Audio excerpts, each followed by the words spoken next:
Hey friends, this is Marilyn from Tarot Clarity, and before I forget, I really want to especially thank you guys for how gracious you've been regarding my recent fiasco. For those of you who aren't aware of what I'm referencing, I'm new at being having a membership. I just started the membership, and I thought that I wanted to do something particularly special for my members. So I decided that maybe a contest would be nice. Not so fast. And I hyped it. I know I talked about it and, this will be fun. And I polished my magic bowl and everything. And the afternoon before the contest was going to happen, and I was really psyched, I had this feeling of dread every time I thought about it. I was like, what's going, and I listened to my instincts. And so I started digging and I did some research, and what I failed to recognize is when I initially looked up if contests were okay on YouTube, what I failed to realize is that member contests are not okay on YouTube, which is what I had thought of doing. So because it means that in order to participate in the contest, people have to pay for something, which is, 99 cents a month for the membership. So I was like, ugh. So I had to eat crow, and I had to face everybody and say, I am so sorry, but I can't do this. And I was like really bummed out and humiliated, for being so goofy. And I just have to thank you all, because I think I've heard from it. I think I've heard from every last member. I think so. And you've all either in, the comments section or my private emails or in my Facebook Messenger, you guys have just been so gracious and so great. And I'll tell you what, I feel the love, man. I completely feel the love. And this is a great community. It really is. I mean, we don't have thousands and thousands. I mean, I've been doing this for 9 years and I don't even have 4,000. So it's a modest channel. It's a small little channel. But I'll tell you what, it's got a lot of heart. It really does. I've got the best people.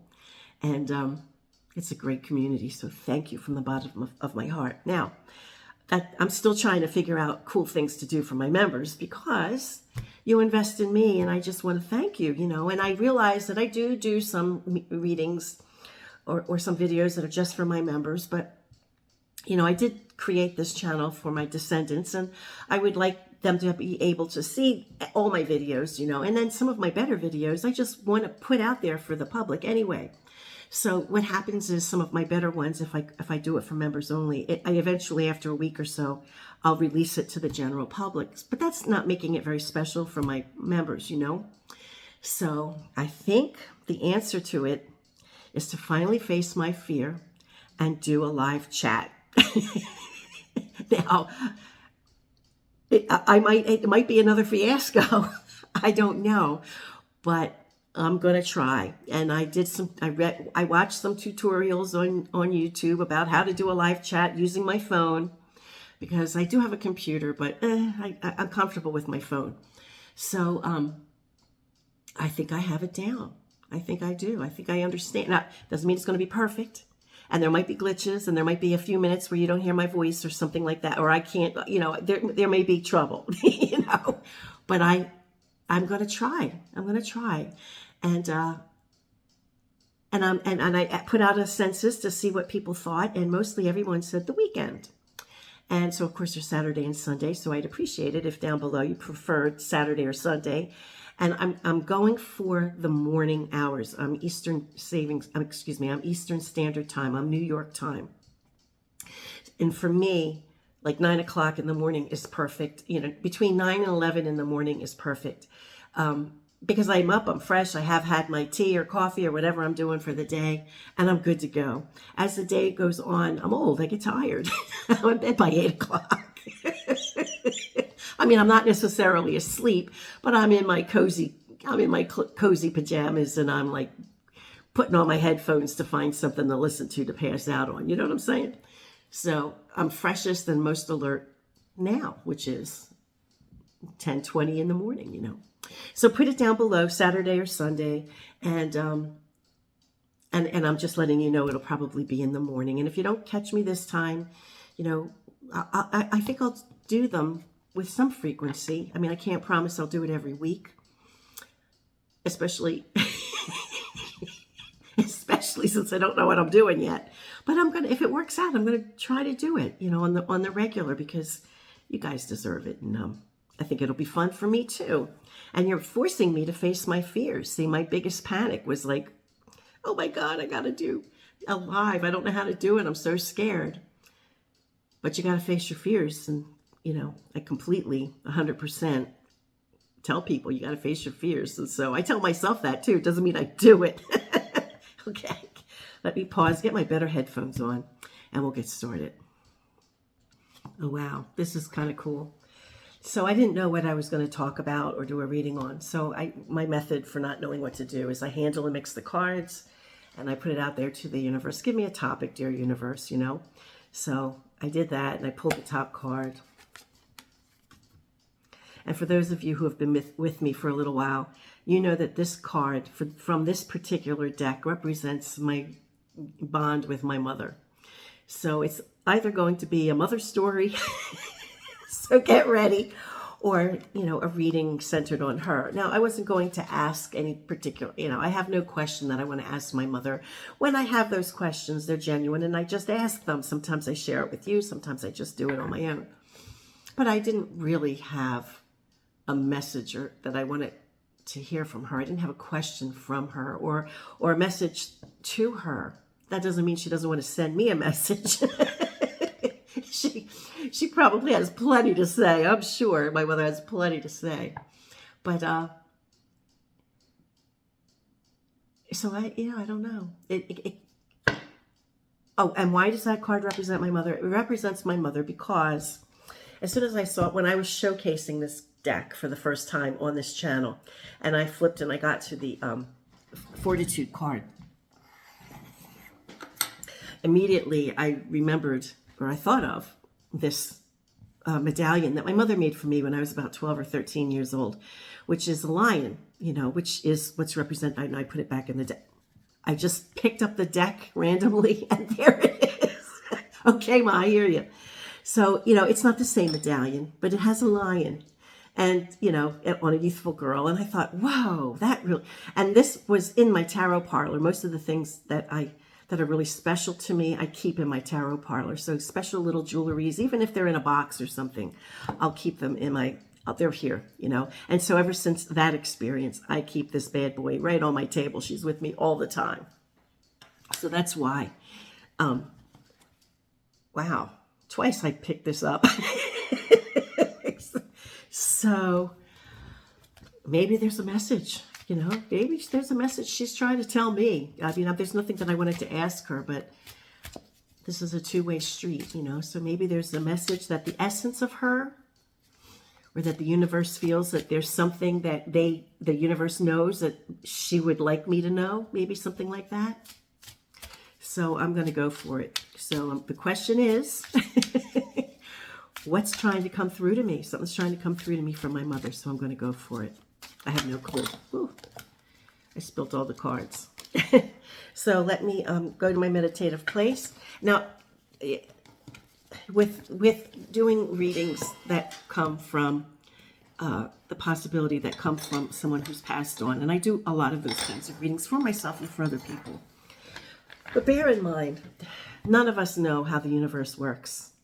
For all I know and suspect, my one granddaughter is a reincarnation of my mother. If she doesn't nail my mother, nobody does.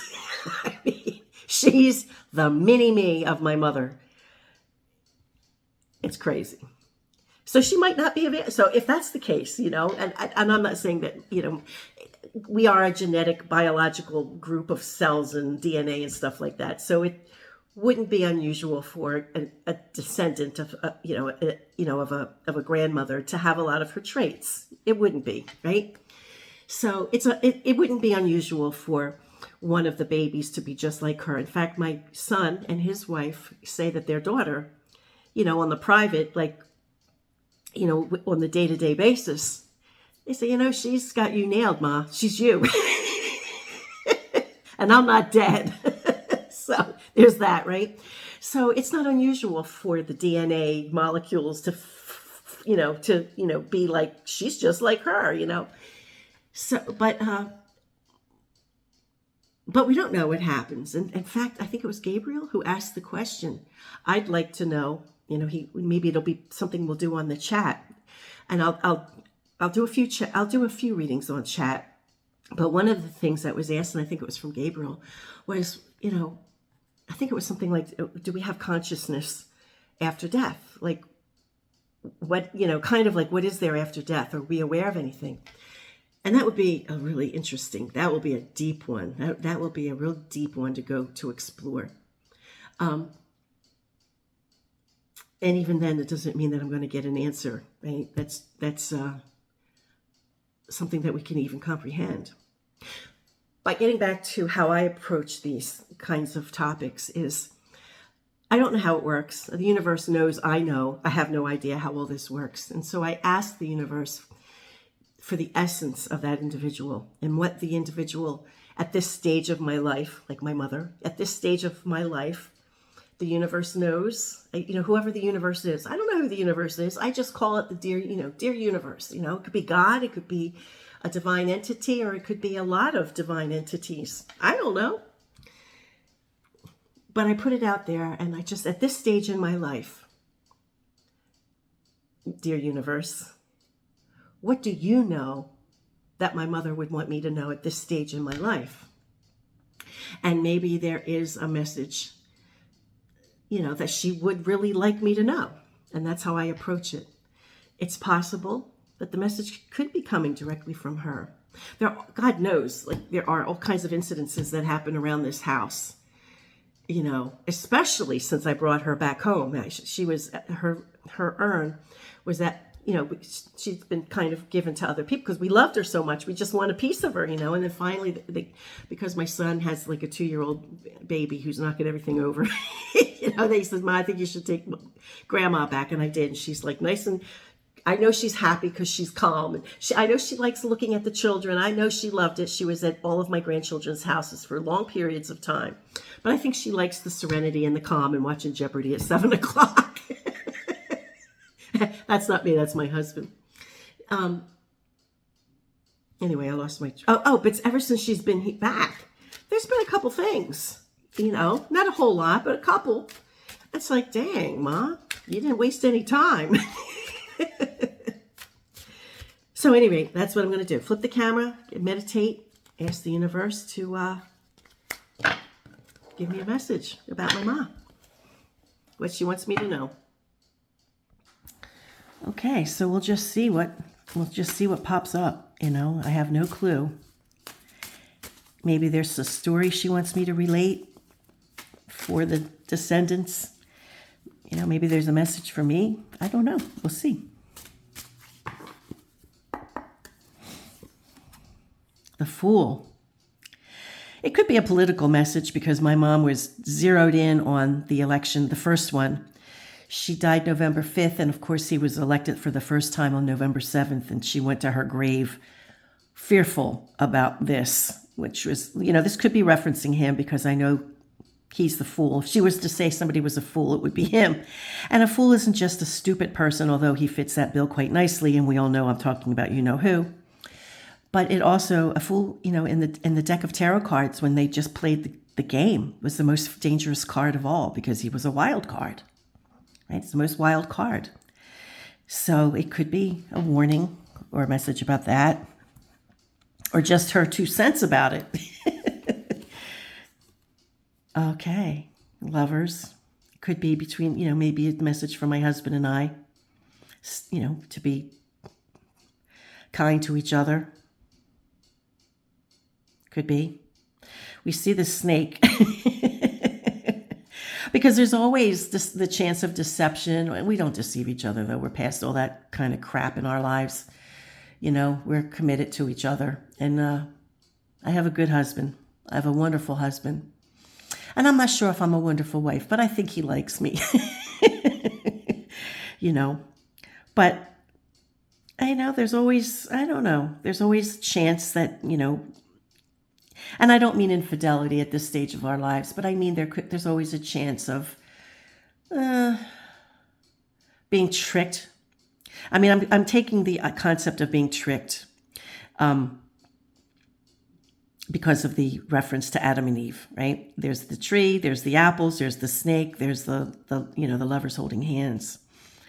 And, following a card that I already suggested might represent danger. So there could be a danger or a threat to my union.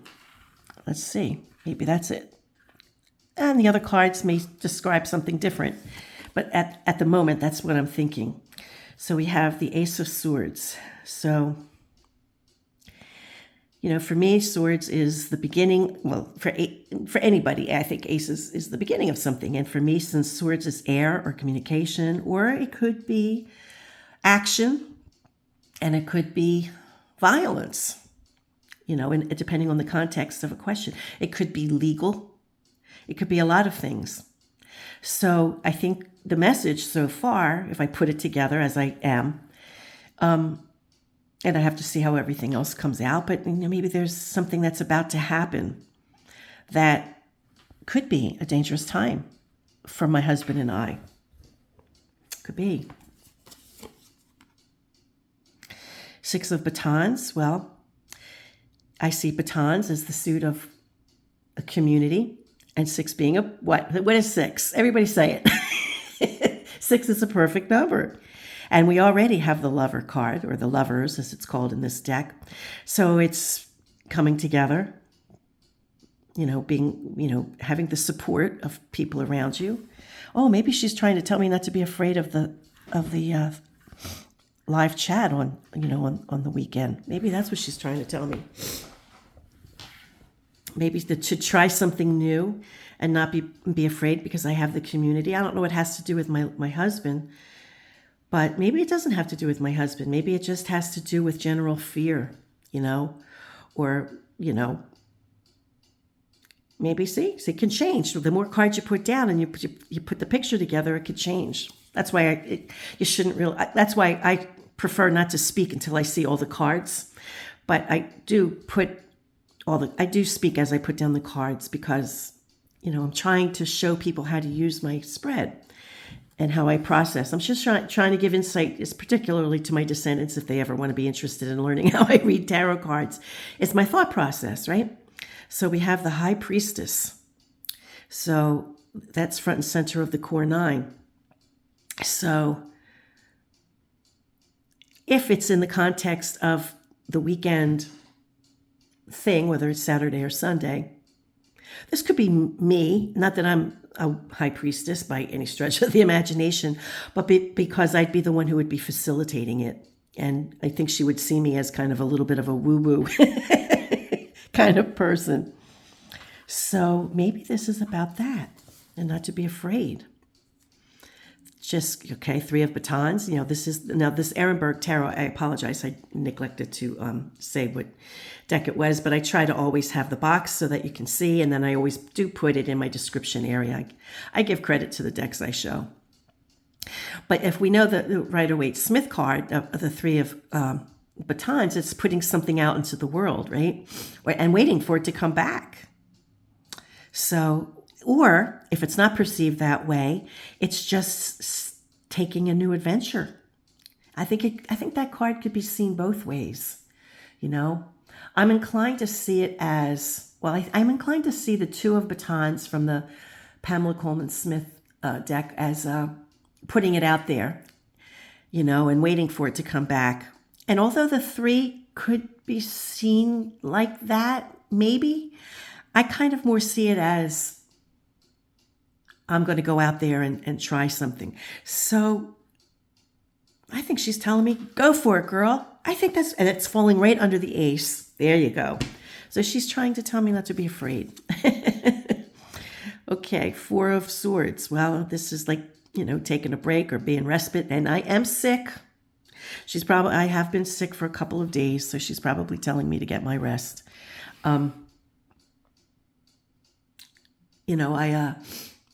know you guys have seen a few videos where I did like a comparison of like, I retired my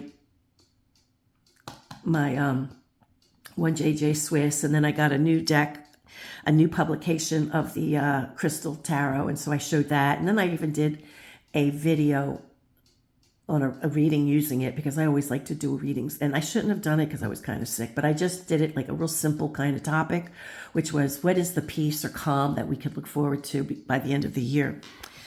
And, excuse me, I apologize. So this is probably about day 3 or 4 of being sick. And I still kind of feel like crap, I'll be honest with you. But I'm not the kind of person who can spend a whole lot of time. I like getting up. When I had COVID, I was out. I mean, I wasn't getting up, you know. But even with COVID, at points during the day, I managed to make sure I got up and brushed my teeth and washed my face.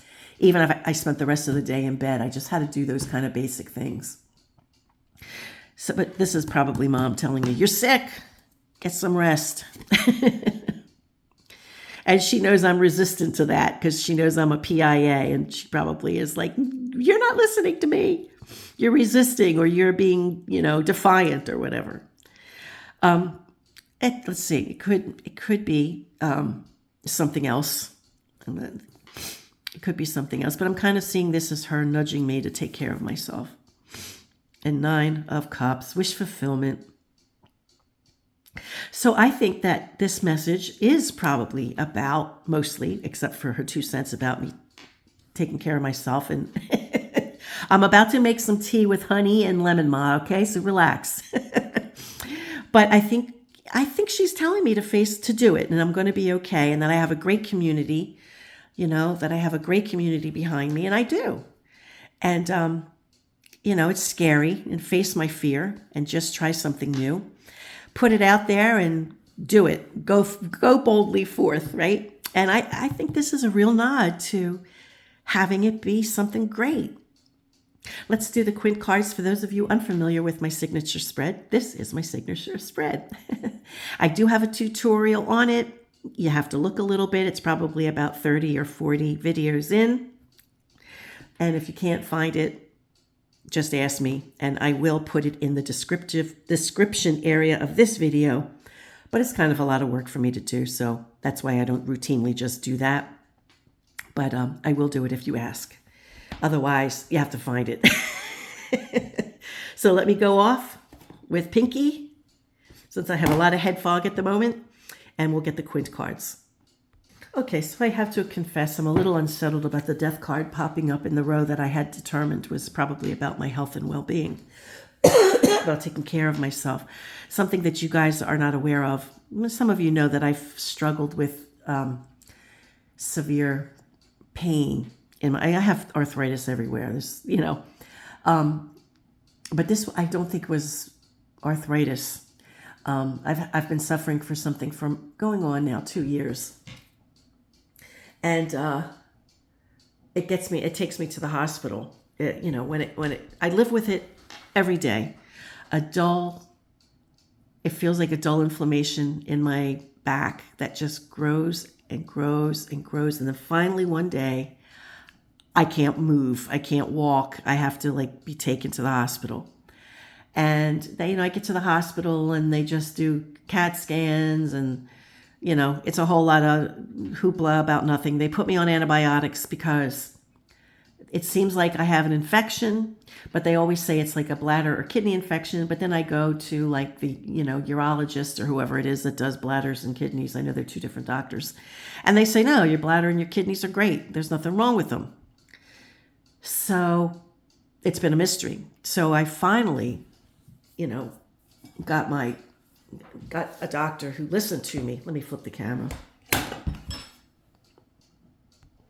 I finally got, and I quit doctors. I was like, somebody's going to listen to me. Until I get somebody who listens to me, I'm quitting doctors. I'm too old for this stuff, So I finally find a doctor, and I'm not sure how on the ball she is, but she listens. And I told her that whenever I've been put on antibiotics for anything, the pain goes away. The pain goes away. So I had something that I had to have cleared up with my skin. I have terrible eczema. And my dermatologist gave me antibiotics. And I've been on them for like going on 3 months now. And I have, that particular pain is gone. And and then in November, I got an MRI of that area. She said, she's great because she's like, I don't know what's wrong with you, but we'll do an MRI. And there's a tumor. There's a tumor. But the nature of this thing is that there's nothing that can be done.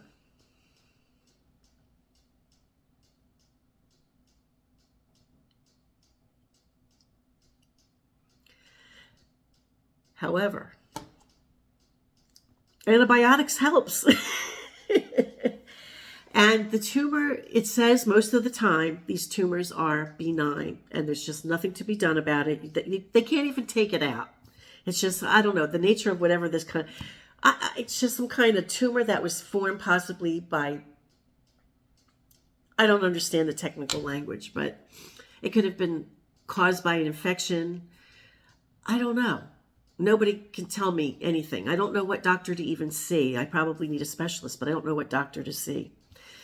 You know, but the consensus from what I got from the person who, the radiologist said, she wrote right in the thing that there's nothing that could be done. You just have to live with it and pain management and that kind of thing.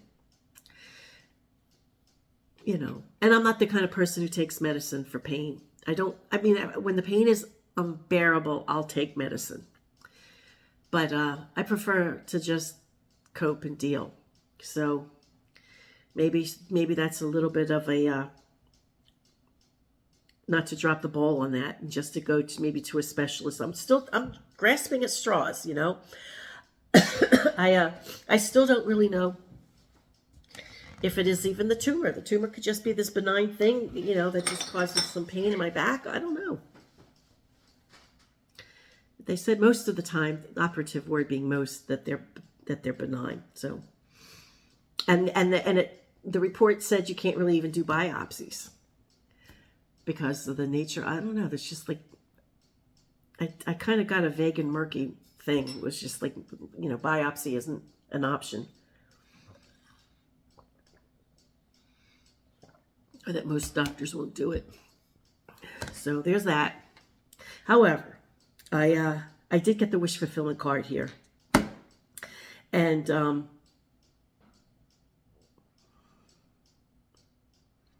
having the death card fall right next to it, let me flip the camera back. Having the death card fall right after wish fulfillment.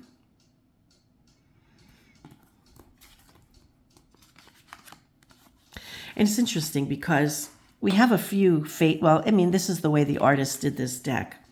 So whenever there's people, he tended to put their eyes, right?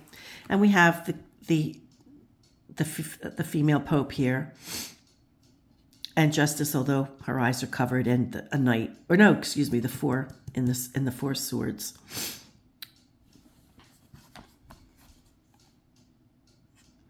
So it's like these piercing eyes looking at me. And one of them is one is danger, one is wish fulfillment, and the other one could be death staring me in the face, you know, I don't know. I don't want to think like that. And I wouldn't, if I was doing this reading for somebody else, I wouldn't interpret it like that. But it could just mean that this is the end of my fear regarding a wish fulfillment, which is to finally get myself doing a live, right? Yeah, so it'll be the end of my fear, I guess. It's facing my fear, and it'll be the end of my fear, because I've been wanting to do a live video ever since I pretty much started, and I just don't know how to do it. And I was afraid of making mistakes, but once I saw how gracious everybody was over the other fiasco, I figured, well, they all know that I'm technologically challenged, and maybe this will be the end of my fear regarding that. So I'm gonna. That's my story, and I'm sticking to it. However, I will pursue what's wrong with my back, and I will after this, drink my honey and lemon, and take it easy for the rest of the day. No babysitting for me for the next few days. Now, the quint card for the overall spread is the Hermit card, which is a card of an elder person that shedding light, things falling into place. And that could be regarding both things. It could be regarding just finally doing alive and just realizing the experience, facing my fears and doing this. I'll probably be unstoppable then. I'll probably be a pain in the fanny and everybody will be like, her in another life. Oh my God. So it could be that. We have now, you know what? When I calculated this row and saw 11, I was like, oh yes, the Fortitude card, because that's the card of me and my mom, right? But it turns out in this deck, Fortitude is 8 and not 11. So I was like bummed out when I realized I had to pull the Justice card. And my mom doesn't know tarot from anything, so I don't know if she would get the Justice and 11 and the Fortitude and 8. I don't know if there would be any confusion on her part. But I think things will just play out nicely. When I see justice in a situation, it's like, well, things will play out the way they should. Things will play out fairly. I think this read is about facing my fear and doing that, and also taking care of my health. And so I think there's that. And then this card, what is this? Oh, the Chariot, moving forward. So this one, I wasn't sure when I started out what it might have been. And then as more cards came in, I understood this is the new endeavor, this is the new thing, and this is moving forward. So she wants me to go forward, and she wants me to stretch it out a little bit and she's encouraging me, I think. But she's also being a mom, and she's also being like, you better take care of yourself. And so that you have time to do all the things you want to do to fulfill your wishes, right? So there's that.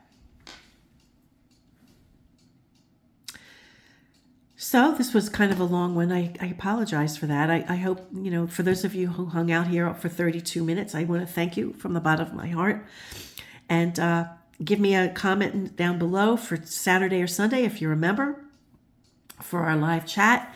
And it will be in the morning. It'll probably be like somewhere between, probably around the 9 o'clock time frame, because that's when I'm at my best. So until next time, friends, peace, stay well, be brave, and be kind. Oh, and if you live in Tennessee, show up, speak up, and vote. Vote blue, vote blue, vote blue.